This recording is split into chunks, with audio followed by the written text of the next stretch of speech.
अस्सलाम वालेकुम everyone and welcome to my channel.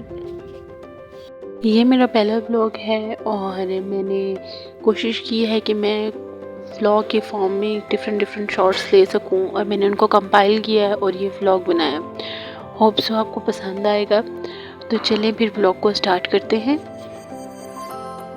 Think ये जो शॉट मैंने लिया है ये संडे को लिया था जब मुझे कुछ स्टेशनरी आइटम्स चाहिए थी और मैं गई हुई थी शॉप पर। मैंने सिर्फ 2 या 4 चीज़ें ली थी एंड बिल जो है वो अच्छा खासा बन गया था। और फिर मैंने सोचा कि क्यों ना कॉस्मेटिक्स की शॉप पर जाया जाए। वहाँ से मुझे कुछ चीज़ें लेनी थी जिनमें मैंने एक बैग लिया था और क्रीम ली थी, लोशन लिया था और एक नेल पेंट लिया था। वो भी मैं आपको दिखाऊंगी, लेकिन मैंने वहाँ पे भी जाकर लिया था शॉर्ट। यहाँ पर मैं देख रही थी कि क्या कोई ज्वेलरी की नई कलेक्शन आई है या नहीं, बट यहाँ पे सारी पुरानी ही चीज़ें थी, कुछ नई कलेक्शन इतनी ख़ास आ नहीं रही थी। एंड देन मैंने अपनी चीज़ों को आगे जो है वो अपनी कपबोर्ड में लगा लिया। मैं ऐसे ही करती हूँ कि अपनी जितनी भी स्टेशनरी की आइटम्स होती हैं उनको एक ही जगह कंपाइल करके रख देती हूँ ताकि जब मुझे रोज़ जिस तरह की चाहिए हो मैं फिर ले लिया करूँ। यहाँ पे मुझे शीट चाहिए थी इंग्लिश की, नैरो लाइंस चाहिए थी, उर्दू की शीट चाहिए थी। तो मैंने सोचा कि मैं क्यों ना सारी बुक्स को जो है वो दोबारा से अरेंज करूँ और आप लोगों को दिखाऊंगी मेरी कबर्ड कैसी है और मैं अपनी बुक्स को और चीज़ों को कैसे अरेंज करके रखती हूँ। तो मैंने फिर जल्दी से एक टाइम लैप्स रिकॉर्ड कर लिया था ताकि मैं आप लोगों के साथ शेयर कर सकूँ। जो बुक्स मुझे लाजमी चाहिए होती हैं या वीक में 1 या 2 दफ़ा चाहिए होती है मैं सामने करके रखती हूँ, और जो मुझे जो है वो रोज़ नहीं चाहिए होती उनको मैं नीचे जो है वो सबसे नीचे बुक्स को रख देती हूँ। ये हमने कुछ प्रैक्टिकल्स परफॉर्म किए थे, थिन सेक्शन कटिंग की थी एंड क्रोमेटोग्राफिक टेक्निक्स अप्लाई की थी। तो उसकी कुछ मेरे पास चीज़ें पड़ी हुई हैं, अपने टीचर से हमने जो है वो रिक्वेस्ट करके ली थी। तो मैंने उनको अभी तक संभाल के रखा हुआ है। और डिफरेंट मेरे पास हाइलाइटर्स हैं। और अगर आप लोग चाहते हैं ना कि मैं स्टेशनरी वाली अपने पूरे कबर्ड का एक डिटेल व्लॉग बनाऊँ कि मेरे पास क्या क्या चीज़ें हैं और मैं इनको कैसे कैसे यूज़ करती हूँ, तो मुझे कमेंट सेक्शन में ज़रूर बताइएगा। ये मेरा प्रैक्टिकल था जो कि मैंने बहुत मेहनत से लिखा था, तो मैंने कहा मैं आप लोगों को दिखाऊंगी मैंने कितना ज़्यादा काम किया। खैर इसके बाद शाम हो जाती है एंड शाम को हमारे लिए आ जाती हैं ज़्यादा सारी चीज़ जिसमें ज़्यादा जेलीज़ और वेफर्स होते हैं। तो मैंने कहा ये आप लोगों को दिखाऊंगी कितनी पुरानी है। हम बचपन में इस तरह की कैंडीज़ जो है वो खाया करते थे और मीठा खाया करते थे। ये इतने मज़े की होती हैं ना ये वाली वेफर्स जो हैं, इनके हर फ्लेवर मज़े के थे। देन जिगल्स तो आजकल मेरे ख्याल से हर कोई खा रहा है। ये मैंगो वाली जेली न्यू थी तो मैंने सोचा कि इसको भी ट्राई करते हैं। देन हमारी ओजी वेरी बेरी एंड चिली मिली आ जाती है। ये तो हमारी फेवरेट रही हैं, हमने बहुत इनको एंजॉय किया था अपने बचपन में। जैसे ही थोड़ा सा टाइम गुजरा ट्यूशन वाले बच्चे आ गए और वो लोग जो हैं वो बिरयानी लेके आए हुए थे, तो मैंने उनके जाने के बाद वो खाई और साथ अपनी इस्लामियात की असाइनमेंट लिखी। और इस्लामियात की असाइनमेंट लिखने के बाद मेरी एक और सब्जेक्ट की असाइनमेंट थी, मैंने वो लिखी बायोफॉर्म की। और आप लोग देख सकते हैं कि मैं इस तरह से बजाय इसके पूरा टाइटल पेज बनाऊँ मैं कवर पेज लगाऊँ। एंड देन नेक्स्ट डे था हमारे पास मंडे यानी कि कॉलेज जाने का दिन, जिसमें मैंने भी लेक्चर्स लिए और ढेर सारे लेक्चर्स लिए। एंड देन हमारी 8 से 12 तक क्लासेस होती रहीं, 12 बजे हमारी ब्रेक थी। तो यहाँ पे मैंने अपनी जान पर खेल के आप लोगों के लिए जो है वो ये छोटा सा क्लिप लिया। आई नो कि बहुत क्लियर नहीं है। खैर फिर हमारी लेक्चर्स लेते रहते, जैसे ही टाइम ख़त्म हुआ मैंने लंच किया, मैंने फ्राइज़ लिए थे, मेरी दोस्त ने बर्गर लिया था।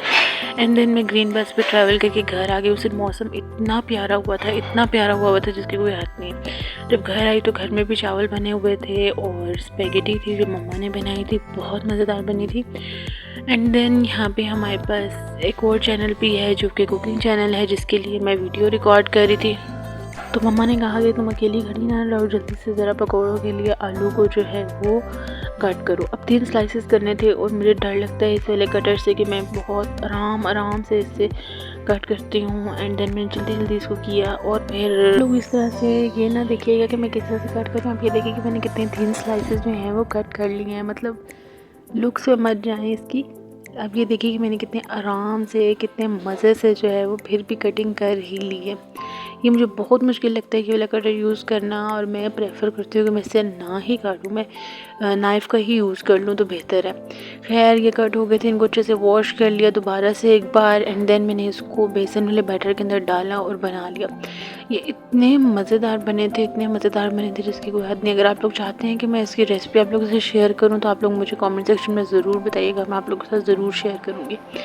इतने क्रिस्पी, इतने मज़ेदार, इसको तो आप लोग रमज़ान में रोज़ बनाएं अगर आप लोग एक दफ़ा इसको ट्राई करें तो। और इनकी क्रंच मैं आपको सुना नहीं सकती क्योंकि मेरे पास इसकी वीडियो की ऑडियो नहीं है, लेकिन मैं नेक्स्ट जो भी रेसिपी अपने व्लॉग के अंदर दिखाया करूँगी उसकी मैं ASMR वीडियो ज़रूर रिकॉर्ड किया करूँगी, ताकि आप लोग भी इंजॉय कर सकें और देख सकें कि वाकई में चीज़ कितने मज़े की बनती है।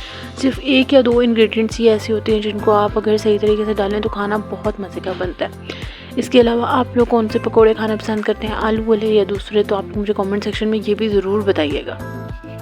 उसके बाद मेरे पास थोड़ा सा टाइम था तो मैंने सोचा कि जो मेरे पास ट्यूशन वाले स्टूडेंट्स आते हैं, मुझे सबसे छोटा स्टूडेंट है वो भी स्कूल नहीं जाता, उसको मैं सिंपल वर्कशीट्स बना के देती हूँ, तो मैंने कहा मैं वो बना लेती हूँ। मैंने 10 से 15 मिनट के अंदर जल्दी से वर्कशीट बना ली थी क्योंकि उसको भी पेंसिल पकड़ना सिखाना है और इस तरह की चीज़ें सिखानी है, ABCD बेसिक सिखानी है और कलर्स करना सिखाना है। तो मैंने सबसे पहले उसकी ये वर्कशीट बना ली ताकि जब वो आए तो उसका टाइम ज़ाया ना हो।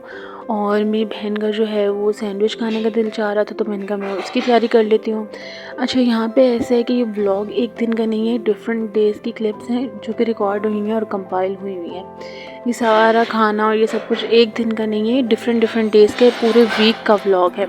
लेकिन कल से मैं कोशिश करूँगी कि मैं प्रॉपर क्लिप्स के साथ जो है वो व्लॉग रिकॉर्ड करूँ ताकि आप लोगों को जो है वो देखने में भी अजीब ना लगे और मुझे रिकॉर्ड करने में भी अजीब ना लगे।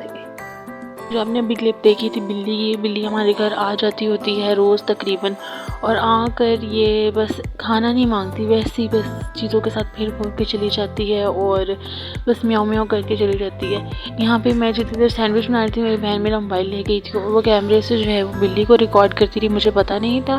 तो अभी जब मैं रिकॉर्ड कर रही हूँ मैं देख रही हूँ कि कितने मज़े से इसके साथ लगी हुई है खेलने। अब मैं आपको एक रेसिपी बता देती हूँ। सैंडविच बनाने के लिए मैंने शामी कबाब यूज़ किए थे और जो वेजीज़ हैं उनको मैंने थोड़ा सा सॉटे किया था, यानी उनको थोड़ा सा कैरेमलाइज़ भी किया था। जब आप उसको सोया सॉस के अंदर थोड़ा सा डालेंगे एंड उसको मिक्स करेंगे तो उसका जायका बहुत मज़ेदार बनता है। आप लोगों ने एक सॉस तैयार करनी है जिसमें आपने केचप, मायोनीज़ और ये कैरामलाइज्ड वेजीज़ ऐड करके उसको अच्छे से मिक्स कर लेना है। इसको अपने एज अ सॉस यूज़ करना है, बहुत मज़ेदार बनता है, आप लोग ट्राई ज़रूर कीजिएगा। इस तरह से आप जो भी रेसिपी बनाते हैं सिर्फ एक इंग्रेडिएंट या एक रेसिपी के स्टेप को चेंज करने से आपकी रेसिपी इतनी मज़ेदार बन जाती है। फिर मैंने अपने लिए, मम्मा के लिए और बहन के लिए चाय बनाई और यहाँ पे सैंडविच हमारा प्रोसेस में है, उसमें अंडा भी जाएगा और ऑब्वियसली ब्रेड तो यूज़ होगी ही। इसके अलावा मैं कोई एक्स्ट्रा चीज़ ऐड नहीं करी। अंडे के अंदर मैंने थोड़ा सा चाट मसाला डाला था और थोड़ी सी दड़ा मिर्चें डाली थी। ये मेरी बहन ब्रेड दिखाते हुए जो कि हम आज ही लेके आए थे, बिल्कुल फ्रेश ब्रेड आई थी, तो हमने कहा ज़रा ये भी हम दिखा देते हैं। इसको हमने अच्छे से थोड़ा सा जो है वो गोल्डन ब्राउन कर लिया और यहाँ पे पता नहीं क्यों कैमरा इतनी ज़ोर से हिल रहा हो जैसे ज़ोर से गिरते गिरते बचाओ। देन हमने इसके ऊपर सॉस और शामी कबाब लगाकर ब्रेड रख ली एंड देन उसके ऊपर अंडा रख के हमने डबल डेकर सैंडविच तैयार कर लिया और इसी के हमने 4 पीसेस कर लिए थे क्योंकि ये बहुत हैवी होता है तो इतना ज़्यादा इसको आप नहीं कंज्यूम कर सकते, इसका हाफ पीस भी इनफ होता है। एंड देन मैंने ये सैंडविच अपनी मामा को जगाया, उनको ये बहुत मज़े का लगा और उन्होंने इसको बहुत एंजॉय किया चाय के साथ। और ये थी हमारी शाम की चाय की रूटीन। शाम में क्योंकि सैंडविच और चाय खा ली थी और फिर रात में कुछ खाने का दिल नहीं था। और ये एक क्लिप और है जिसमें मेरे पास बच्चे आए हुए थे और वो काम कर रहे थे, तो ये भी मैंने थोड़ा सा रिकॉर्ड कर लिया था। बस फिर इनके जाने के बाद थोड़ी सी हमने गेम्स खेली एंड देन हम लोग सो गए, हमने कोई डिनर वगैरह नहीं किया। तो ये था मेरा आज का व्लॉग, क्योंकि आई नो ये बहुत ही ज़्यादा डिसओरिएंटेड था। ये इस तरह का व्लॉग नहीं था कि जिसमें बहुत ज़्यादा प्रॉपर कुछ आपको बहुत ज़्यादा समझ आ रही हो, लेकिन मैं जो नेक्स्ट व्लॉग्स लाऊंगी उसमें मैं पूरी कोशिश करूँगी आपको हर चीज़ प्रॉपर समझ आए और प्रॉपर नज़र आए और प्रॉपर शूट भी हुई हो। तो इस व्लॉग को प्लीज़ लाइक कीजिएगा अगर आपको थोड़ा सा भी पसंद आया हो और कमेंट में बताइएगा कि आप लोग को किस तरह के पकौड़े पसंद है। अगली वीडियो लेकर बहुत जल्द आऊँगी, तब तक के लिए अल्लाह हाफिज़।